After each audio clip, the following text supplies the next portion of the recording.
बिस्मिल्लाहिर्रहमानिर्रहीम। बॉस, इस बार हमारे साथ क्या हो रहा है? फ्रांडो ने साकर से मुखातिब होकर कहा। वो दोनों स्टागर टापू में बने हुए एक अलहदा कैबिन में मौजूद थे। उन्हें जहां पहुंचे हुए अभी 2 घंटे ही गुजरे थे। इन 2 घंटों में उन्होंने यहाँ के हिफाजती इंतजाम का जायज़ा लिया। उन्हें ये देखकर मुकम्मल इत्मीनान हो गया कि यहाँ के हिफाजती इंतजाम इस कदर सख्त हैं कि इमरान और उसके साथ ही किसी सूरत भी ना यहाँ तक पहुँच सकते हैं, ना यहाँ कब्जा कर सकते हैं। लिबर्टी का रास्ता हंगामी तौर पर बंद कर दिया गया और उसे इस अंदाज में बनाया गया कि बंद हो जाने के बाद वो सिर्फ अंदर से ही खोला जा सकता था, बाहर से किसी भी तौर उसे नहीं खोला जा सकता था। इसलिए फाकर हर लिहाज से मुतमईन हो गया और अब वो जैसे ही कैबिन में आकर बैठे थे, फ्रांडो बोल पड़ा। क्या हो रहा है? फाकर ने चौंक कर पूछा। हमारी ग्रुप के 4 आदमी हलाक कर दिए गए हैं। हमें अपना हेडक्वार्टर छोड़कर यहाँ आना पड़ गया और अब तक बेपुनाह कोशिशों के बावजूद हम उन लोगों को हलाक नहीं कर सके। फ़र्ज़ किया ये लोग एक हफ्ता खामोश बैठ जाते हैं तो हम कब तक यहाँ बैठकर दिन रात उनका इंतज़ार करते रहेंगे? फ्रांडो ने कहा। बस वो पहली हमाकत हमसे ऐसी हुई कि जिसका अब कोई मदावा नहीं हो सकता। कहानी की तरफ बढ़ने से पहले प्लीज़ चैनल को सब्सक्राइब और बेल आइकन का बटन ज़रूर प्रेस करें ताकि आपको आइंदा आने वाली वीडियो बर वक्त मिल सके।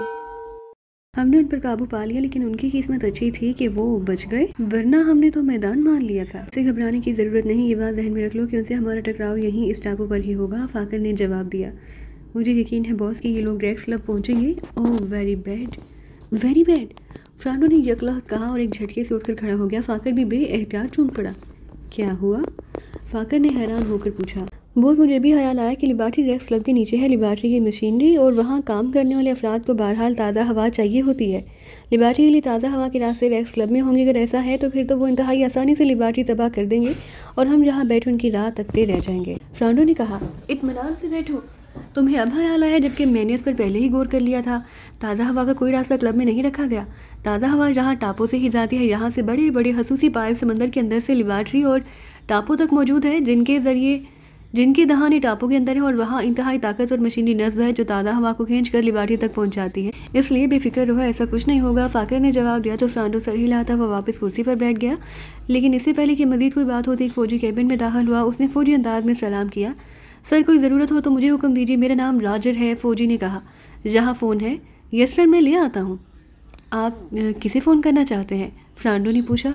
रेक्स क्लब के मैनेजर डेविड को मैंने से अलर्ट रहने का कह दिया था, फाकर ने कहा। तो फ्रांडो ने इस बात में सर हिला दिया। थोड़ी देर बाद राजर अंदर दाखिल हुआ और उसने एक फ़ोन पीस मोदबाना अंदाज में फाकर के सामने रख दिया। अब तुम जा सकते हो, फाकर ने कहा। तो राजर सर हिलाता हुआ वापस चला गया। फाकर ने फ़ोन पीस उठाया, उसे ऑन किया और फिर उस पर तेज़ी से रेक्स क्लब के नंबर प्रेस करने शुरू कर दिए। आखिर में से लाउडर का बटन भी प्रेस कर दिया। दूसरी तरफ घंटी बजने की आवाज़ सुनाई दी और फिर कॉल अटेंड कर ली गई। रेक्स क्लब, मैं फाकर बोल रहा हूँ, मैनेजर डेविड से बात कराओ, फाकर ने कहा। होल्ड ऑन करें। दूसरी तरफ से कहा गया। हेलो, डेविड बोल रहा हूँ। चंद लम्हों बाद एक और मर्दाना आवाज़ सुनाई दी। फाकर बोल रहा हूँ। डेविड, कोई खास बात? No sir, all is okay. ठीक है, बहरहाल अलर्ट रहना और अगर कोई गड़बड़ हो तो तुमने मुझे मेरी स्पेशल फ्रिक्वेंसी पर कॉल करनी है। फ्रिक्वेंसी तुम्हें मैंने बता दी थी, फाकर ने कहा। यस सर, आप बेफिक्र रहें, मैं हर लिहाज से अलर्ट हूँ। दूसरी तरफ से जवाब दिया गया और फाकर ने ओके कहकर फ़ोन ऑफ कर दिया। इमरान और उसके साथ ही रेक्स क्लब पर काबिज हो चुके हैं, फाकर ने उठते हुए कहा। तो फ्रांडो के जिस्म को इस तरह झटका लगा जैसे लाखों वोल्टेज का करंट उसके जिस्म में दौड़ गया हो। क्या कह रहे हो? फ्रांडो ने इंतहाई हैरत भरे लहजे में कहा। मेरे साथ आओ, फाकर ने इसकी आवाज़ का जवाब देने की बजाय कहा और तेज़ी से कैबिन से निकलकर वो एक लिहाज से दौड़ता हुआ उस बड़े कैबिन की तरफ बढ़ गया जिसमें क्रीमियन नेवी के कमांडर का ऑफिस था। फ्रांडो उसके पीछे था। कैबिन से बाहर मौजूद फौजियों ने उसे सलाम किया। फाकर ने सर हिलाकर उनके सलाम का जवाब दिया और तेज़ी से कैबिन में दाखिल हुआ। तो बड़ी सी मेज़ के पीछे कुर्सी पर बैठा वो लंबे कद और भारी जिस्म का कमांडर स्टाग बेएहतियात चौंक पड़ा। कमांडर स्टाग, मैंने तुम्हें कहा कि रेक्स क्लब के साथ भी WWY4 को लिंक कर देना, क्या ऐसा कर दिया गया है? फाकर ने अंदर दाखिल होते ही कहा। यस सर, कमांडर स्टाग ने जवाब देते हुए कहा। आओ मेरे साथ, मैंने चेक करना है, फाकर ने तेज़ी से मुड़ते हुए कहा। और फिर चंद लम्हों बाद वो तीनों ज़ीरे ज़मीन बने हुए एक बड़े से हाल में दाखिल हुए जिसमें हर तरफ अजीबो गरीब और इंतहाई जदीद साख की मशीनरी नस्ब थी और हर मशीन के सामने एक आदमी स्टूल पर मौजूद था। वो तीनों तेज़ से कदम उठाते एक कोने में मौजूद बड़ी मशीन की तरफ बढ़ते चले गए। यस सर, मशीन के सामने स्टूल पर बैठे हुए आदमी ने उन्हें अपनी तरफ बढ़ते देखकर स्टूल से नीचे उतरते हुए कहा। क्या नाम है तुम्हारा? फाकर ने उस आदमी से मुखातिब होकर पूछा। सर, मेरा नाम रियाल्टो है, उस आदमी ने जवाब दिया। तुमने मशीन का फोकस रेक्स क्लब पर कर दिया है? फाकर ने तेज़ लहजे में कहा। यस सर, रियाल्टो ने जवाब दिया। उसे ऑन करो और रेक्स क्लब की अंदरूनी सूरत हाल को स्क्रीन वादे कर दो, फाकर ने कहा। तो रियाल्टो ने इस बात में सर हिलाते हुए तेज़ी से आगे बढ़कर मशीन को ऑपरेट करना शुरू कर दिया। थोड़ी देर बाद स्क्रीन पर धमाके से हुए। उसके साथ ही स्क्रीन पर एक बड़े से कमरे का मंजर उभर आया, लेकिन कमरा खाली पड़ा था। रियाल्टो ने नाप घुमाई तो मंजर बदल गया। अब एक और कमरा स्क्रीन पर नजर आ रहा था, लेकिन ये कमरा भी खाली था। रियाल्टो नाव घुमाता रहा। रुक जाओ, इसे बड़ा करो। एक बड़े कमरे का अंदरूनी मंजर उभरते ही फाकर ने कहा और चंद लम्हों बाद कमरे का मंजर वाज़ेह होता चला गया। और उसके साथ ही ना सिर्फ फाकर बल्कि फ्रांडो भी बेएहतियात उछल पड़ा, क्योंकि कमरे में कुर्सियों पर 2 औरतें और 2 मर्द बैठे हुए थे और ये वही लोग थे जिन्हें उन्होंने पहले पकड़कर छोड़ दिया था। बॉस बॉस, ये तो वाकई यही लोग हैं, फ्रांडो ने इंतहाई हैरत भरे लहजे में कहा। दूसरे कमरे को चेक करो रियाल्टो, फाकर ने कहा तो रियाल्टो ने दोबारा मशीन को ऑपरेट करना शुरू कर दिया। फिर एक और कमरे में उन्होंने 3 आदमियों को बैठे हुए देखा। इसके अलावा बाकी कमरे खाली थे। एसएससी रेस फायर कर सकते हो रियाल्टो? यस सर, आसानी से सर, जल्दी करो लेकिन इंतहाई एहतियात से करना। उन्हें अगर मामूली सा शक भी पड़ गया तो ये हाथों से निकल जाएंगे। और इससे पहले कमरे को फोकस करो ताकि मैं रिजल्ट देख सकूं, फाकर ने तेज़ लहजे में कहा। तो ऑपरेटर ने दोबारा मशीन को ऑपरेट करना शुरू कर दिया। काफ़ी देर तक काम करने के बाद उसने एक बड़ा सा बटन दबाया तो मशीन में एक लंबी गूंज की आवाज़ सुनाई दी। फिर खामोशी तारी हो गई, लेकिन उसके साथ ही कमरे में मौजूद चारों अफराद के जिस्म यकलहत कुर्सियों पर ही ढलक गए। उनकी गर्दनें साइडों पर गिर गईं। दूसरा कमरा चेक करो, फाकर ने तेज़ लहजे में कहा। तो रियाल्टो ने तेज़ी से नाव घुमाना शुरू कर दी और चंद लम्हों बाद स्क्रीन पर दोबारा वो कमरा नजर आने लगा जिसमें 3 अफराद मौजूद थे और उन तीनों की भी वही हालत थी जो इससे पहले वाले कमरे में मौजूद अफराद की हुई थी। वेल डन, अब इसे ऑफ करो। आओ फ्रांडो, इत्मीनान से उनका शिकार खेलें, फाकर ने कहा और वापस मुड़ गया। ये कौन लोग हैं जनाब? कमांडर ने हैरत भरे लहजे में सवाल किया। पाकिस्तानी एजेंट जिनकी वजह से हम यहाँ मौजूद हैं, फाकर ने कहा। मगर सर, ये तो एक्रीमियन है, कमांडर ने हैरत भरे लहजे में कहा, जो पहले उनके इस मेकअप की वजह से उनसे मार खा चुके हैं। फाकर ने जवाब दिया। फिर थोड़ी देर बाद वो तीनों कमरे से निकलकर टापू की ऊपर वाली सतह पर पहुंच गए। 2 मुसल्लिफ फौजी साथ ले आओ, जल्दी करो, मैं हेलीकॉप्टर स्टार्ट करता हूँ, फाकर ने उसकी तरफ बढ़ते हुए कहा और जिधर वो छोटा हेलीकॉप्टर मौजूद था जिसमें वो यहाँ पहुंचे थे। मेरे लिए क्या हुक्म है जनाब? कमांडर ने कहा। तुमने बहरहाल अलर्ट रहना है। मैं उनका खात्मा करने के बाद तुम्हें स्पेशल ट्रांसमीटर पर कॉल करके बता दूंगा कि खतरा टल गया है। उसके बाद सेक्शन हेडक्वार्टर को इतला कर दूंगा और फिर जैसे ही वो हुक्म देंगे वैसा ही होगा, फाकर ने कहा और कमांडर ने इस बात में सर हिला दिया। चंद लम्हों बाद फाकर और फ्रांडो दोनों हेलीकॉप्टर में सवार होकर रेक्स क्लब की तरफ बढ़े चले जा रहे थे। आपको कैसे शक पड़ा बॉस? मुझे उम्मीद थी कि ये लोग वहाँ रेड करेंगे, क्योंकि उन्हें तो मालूम नहीं कि वहाँ से लिबर्टी में दाखिल नहीं हो सकते। इसलिए मैंने मैनेजर डेविड से ये बात तय कर ली कि जब भी मैं उसे फ़ोन करूँगा तो वो मेरी डिमांड किए बगैर मेरा नाम सुनते ही अद्भुत महसूस कोड दोहराएगा। लेकिन जब मैंने कॉल की तो उसने कोड ना दोहराया, जिससे मैं समझ गया कि बात करने वाला यकीनन इमरान है। दूसरी तरफ जहां मैंने एसएससी रेस के बारे में पहले ही कह दिया था कि उनकी रेंज कंप्यूटर के जरिए रेक्स क्लब तक बढ़ा दी जाएगी ताकि किसी भी इमरजेंसी में इसे इस्तेमाल किया जा सके, और अब देखो हमने कितनी आसानी से इन्हें मार गिराया है, फाकर ने मुसरत भरे लहजे में कहा। लेकिन उन रेस के शिकार के बेहोश रहने की मुद्दत कितनी है? फ्रांडो ने कहा। 1 घंटा, और ये हमारे लिए काफ़ी है। बॉस, क्या आप उन्हें होश में ले आएंगे? फ्रांडो ने कहा। हाँ, ताकि मरने से पहले उन्हें मालूम हो सके कि उन्हें मैंने हलाक किया है। तुम फिक्र ना करो, रेक्स क्लब के एक तहखाने में बाकायदा इलेक्ट्रॉनिक कंट्रोल कुर्सियाँ मौजूद हैं जहाँ से उनके जिस्म आज़ाद नहीं हो सकते, अलबत्ता रूहें रिहा हो सकती हैं, फाकर ने जवाब दिया। फ्रांडो ने इस बात में सर हिला दिया। उसके चेहरे पर भी मुसरत के तासुरात उभर आए, क्योंकि अब उसे भी उनकी मौत का यकीन हो गया था। इमरान की आंखें खुली तो उसने बेएहतियात उठने की कोशिश की, लेकिन दूसरे लम्हे उसके मुंह से बेएहतियात एक तवील सांस निकल गई, क्योंकि उसने अपने आप को एक राज वाली कुर्सी में जकड़े बैठे देख लिया। उसने गर्दन घुमाई, उसके मुंह से बेएहतियात सीटी की सी आवाज़ निकल गई, क्योंकि उसके साथी भी एक कतार की सूरत में इस तरह कुर्सियों पर जकड़े मौजूद थे, लेकिन उन सब की गर्दनें ढलकी हुई थी। इमरान को याद था कि उन्होंने रेक्स क्लब के मैनेजर डेविड पर काबू पाकर पूरा क्लब हाली करा लिया।